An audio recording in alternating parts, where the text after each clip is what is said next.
Everyone has heard the classic 8th grade love story. The girl meets the boy, they fall in love, and they think they'll be together forever. But then the inevitable breakup occurs, and at least one of the parties falls into a pit of despair. I need him. He's all I've ever needed. Really? Does she actually need him? The simple answer is no, she probably doesn't. This particular girl happens to have a mommy and daddy who gave her everything. So when she doesn't get one thing she wants, it suddenly becomes a need. Another example of someone who tends to confuse their desires with necessities would be a businessman who simply needs to make a 7-figure income. Hypothetically, let's say Mr. Million is indeed a narcissist. Wants are often mistaken for needs because of a mindset many individuals find themselves in. They prioritize what's directly in front of them instead of viewing the world through the perspectives of those surrounding them. This realization dawned on me when I lost my dad. He committed suicide. In his eyes, there was no hope. He needed life to be over. So he chose to disregard how the rest of us would be affected. Now, though this is an extreme example, the narrow-mindedness that is demonstrated is far too prevalent in today's world. The main goal of all people should be to better their society as a whole, as well as their individual lives, by learning to differentiate between wants and needs. So today, we will analyze the problem by talking about the difference between the two, who is most likely to experience the confusion, and how we as individuals can make decisions to eradicate these problematic behaviors. To begin, what is the technical difference between a need and a want? According to the article Maslow's Hierarchy of Needs and Why It Still Matters in 2020, written by Katie Horn, needs can be broken down into 5 categories: self-actualization, love, esteem, safety, and physiology. Though each tier of the hierarchy is important, the 2 most crucial are esteem and physiology. Esteem touches on the belief that one needs respect not only from themselves, but also from other people. Physiological needs are the most basic of basic: air, sleep, water, food, and shelter. Though this is just a theory, Maslow's definitions are very similar to that of the dictionary. Merriam-Webster defines a need as a psychological or physiological requirement for the well-being of an organism. However, when one searches want, the first definition that pops up is to be needy or destitute. So, back up. In need and needy don't mean the same thing? Let's delve deep into the confusion and figure out why it doesn't just stop at terminology. First, let's examine those who are told their wants or needs. According to Psychology Today in 2019, a spoiled child can be identified as one who is unwilling to align with the desires that come with the ordinary demands of being a member of a family. To clarify, they tend to put their wants above the needs of the rest. Allow me to refer back to the scenario I was painting earlier. The girl who lost the love of her life 8th grade year. Those of us who are given what we want in our early development without question tend to expect the same as we grow older.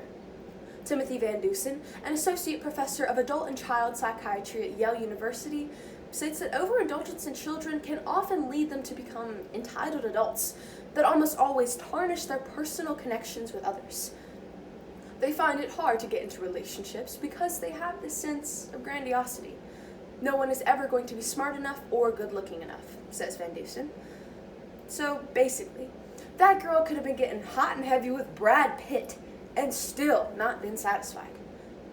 However, it doesn't just stop at romantic relationships. Carol Passmore is a counselor and director of a family therapy center known as Care to Connect in Fairfield, Ohio. Passmore states that overindulgence in children can stunt the growth of abilities that are necessary to lead an optimal life. She is quoted as saying, "Parents are paying for their adult child's rent, car insurance, and other expenses. And their overindulged kids can't feel good about themselves because they need to be independent, but haven't learned the skills." Spoiling children in adolescence leads to lifelong dependence. We must next analyze the tendencies of people who have developed the habits for themselves. Medscape.org states that only 15% of people who seek help for their mental instabilities are narcissistic. It is one of the most uncommon disorders, with only about 0.5% of the United States populace being diagnosed. So let me preface by saying, the treatments that will be discussed will not be targeted directly at those with narcissistic personality disorder, or NPD, but instead at those who lean more into the basic habits and tendencies that are associated with narcissism. Encyclopedia Britannica defines narcissism as pathological self-absorption. Similar to depressive episodes, narcissism extracts the importance out of things that truly matter, but not nearly in the same way. While depression will drain a person of motivation at all, narcissism simply only provides it for self-serving. In the mind of a narcissist, they're just better.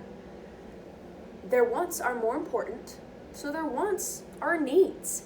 Thecoholic.org explains how narcissists demand attention from everyone simply because that's what they believe they deserve. The businessman I told you about earlier thinks that he needs that 7-figure income because that's what he's worked for. That's what he deserves. TheNarcissistLife.org states that people often use money as a way to feel like they have an advantage over other people. This in turn leads to an abundance of greed and a lack of awareness in our society. So we have discussed 2 figures who are the roots of this misunderstanding. Next, we must analyze how we can at least partially resolve these specific issues. As stated by ctpost.org in 2018, an overindulgence can come in all shapes and sizes. It isn't just buying your kid every toy they may want. It's fighting their battles for them, doing their homework, feeding into mood swings, arguing with coaches or administrators when one's child is clearly in the wrong. All are examples of how adults can spoil their children. Georgina Manning is the director of an organization known as Wellbeing for Kids, which is based in Melbourne. Manning teaches families how to achieve proper communication and emotional outcomes at home, and states that saying no to one's child is often one of the best things a parent can do. It not only teaches them how to accept disappointment from a young age, but it also encourages independence and gives them the ability to better differentiate between things they just wish they had and things they actually need. Narcissism, though it is a bit harder to diffuse, is not impossible to conquer. Craig Malkin, PhD and author of Rethinking Narcissism, states that once someone is labeled with NPD, they often lose hope and associate the diagnosis with permanence. However, Malkin also believes that one's personality is mainly affected by the environment. He is quoted as saying, "People with NPD have learned to disavow their vulnerabilities in their attempts to shape and reshape who they are and their interactions." We have to attack narcissism at the source by reshaping the environment. Alice Boyce, PhD and author of the Healthy Mind Toolkit, gives tips and tricks to treating NPD in an article published through Psychology Today titled 5 Ways to Dial Down Narcissism. One of these pieces of advice is known as the 3 perspectives technique. Boyce states that though people do need to look at situations through their own eyes and through the other people involved, they also need to introduce a hypothetical, neutral third party. This will help to tremendously increase the person's awareness of things going on around them and decrease their focus on themselves.